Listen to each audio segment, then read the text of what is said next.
Hola, buenas. Soy Pablo de Gracia, soy el presidente de la Federación de Empresarios de la Colla Comtal, que bueno, es una federación que aglutina los sectores económicos más importantes, ¿no?, de nuestro territorio, de la comarca.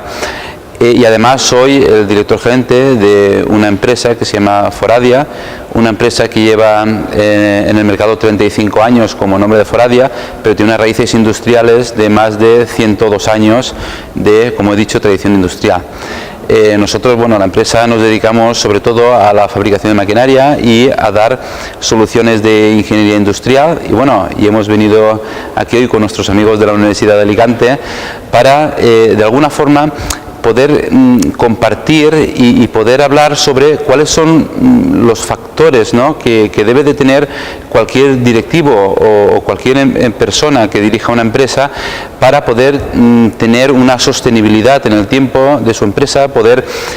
ofrecer, ¿no?, unos productos, unos servicios adaptados y acordes a los nuevos tiempos, el poder innovando continuamente, y bueno, y al final poder tener una empresa que lógicamente se relaciona con el entorno social y que pueda ofrecer esos servicios de una forma sostenible y que pueda también la empresa ser rentable y sostenible a largo plazo. La formación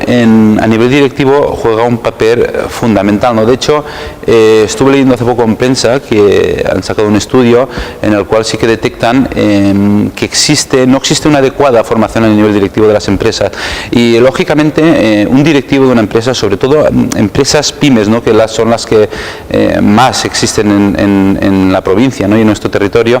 son pequeñas o medianas empresas, incluso muy pequeñas empresas, ¿no? Y al final el gerente, ¿no?, la persona directiva tiene que conocer varios aspectos de la empresa, tiene que conocer mucho los aspectos económicos y financieros, tiene que conocer aspectos de marketing y comerciales, aspectos de operaciones, y sin una base sólida de formación es muy difícil, ¿no?, el poder ejercer, ¿no?, y el poder al final dar, ¿no?, o tomar las decisiones oportunas para cada área para llevar la empresa a buen rumbo.